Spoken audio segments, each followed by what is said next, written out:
Oh, no. You've got the wrong hermeneutical approach.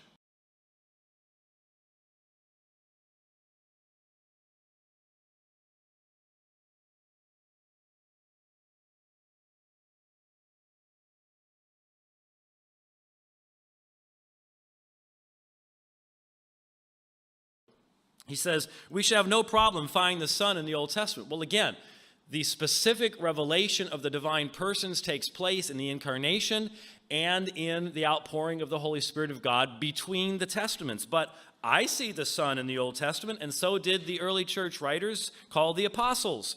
We see him in Psalm 2, kiss the Son. We see him in Psalm 2, kiss the Son. Right after I finished speaking, there's this fellow, this Mexican fellow that gets up and he says, Rabbi, would you read this verse, please, in a very cocky fashion. And I take the book from him, and he has it open to the second Psalm, Psalm chapter 2, and he tells me to read verse 10. And I read verse 10. And of course, there's nothing in verse 10 that would, no big deal. He said, then read the next one. And I read the next one, and again, it was sort of, it was like nothing. I realized what he was, I was just going along with this because he wasn't really. And he finally gets to Psalm 2:12, and then I read it out to the audience, and it's on the section number 2 of this first page. It's on the upper right-hand side, and this is what I read to the audience out of his King James Bible that he handed me.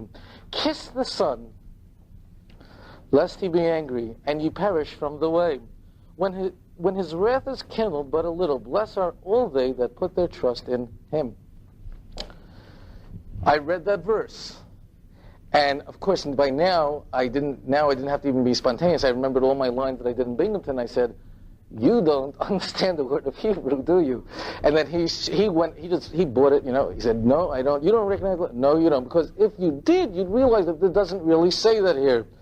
How do you say son in Hebrew? I asked the audience. And the whole audience said, Shemesh. No, I said, not that, it's all on tape, not that kind of sun, not the S-U-N, but the S-O-N sun. How do you say it in Hebrew? And of course they said Ben. See, there's a problem here because the verse does not have the word Ben in it, which means son. The verse has a different word which means bar. And then I asked the audience, tell me, what does the word bar mean? The words, by the way, are together, nashkuvar. What does the word bar mean? What does that word mean?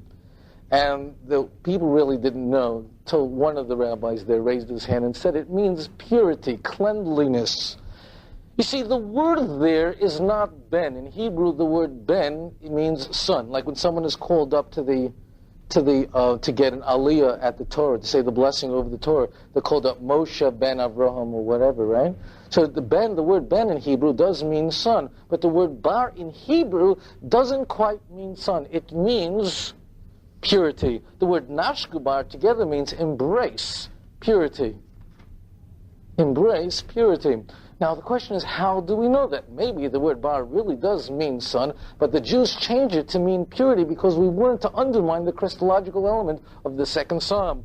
Well, there's a very easy way to do that. All we do is we look at all the other places where the word bar exists. And I did for you is I did you a little favor. I showed you every single place where the word bar appears in the book of Psalms. Just did that for you right there. And you will notice that isn't it odd that the King James Bible, everywhere where that word appears in all of its different forms, is always translated as cleanliness or purity?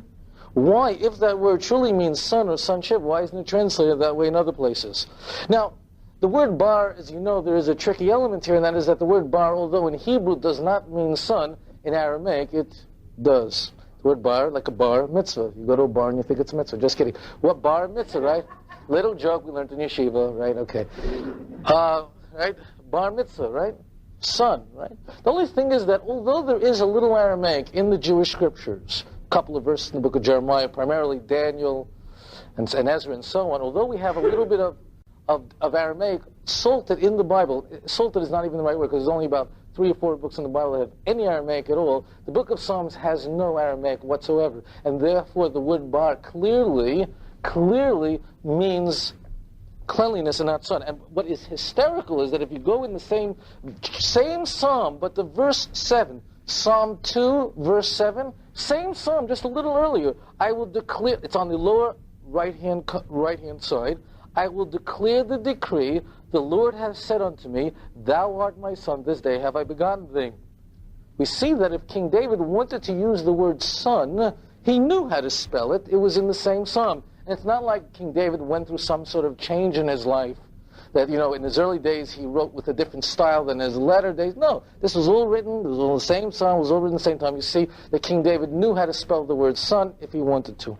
The concept of the Trinity only came up after Christians already accepted the deity of Jesus.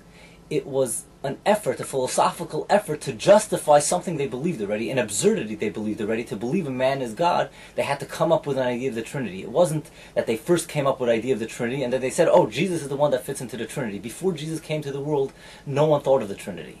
So the Trinity is an excuse for idolatry.